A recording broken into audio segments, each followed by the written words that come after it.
Hi guys, in this video we're going to learn another step of Bhangra called Chaal. For this step you need to have a wide stand. You need to stand in the second position. We're going to go down in a sumo squat, and with every beat we are going to lift our heel up.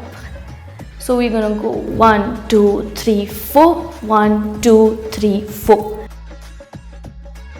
Our arms for this movement are again going to be this way. We're going to touch our index finger to our thumb and rest of the fingers are extended.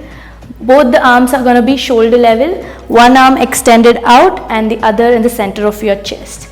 And again we're going to shake our shoulder up and down with every beat. Go 1, 2, 3, 4, 5, 6, 7, 8. Now let's try the footwork and arm movement together. You go into a squat, our arms nicely extended and strong, elbows up, and you go 1, 2, 3, 4, 5, 6, 7, 8. Let's try this with some music.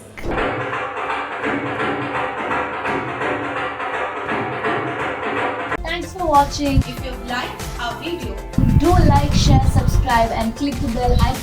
stay tuned.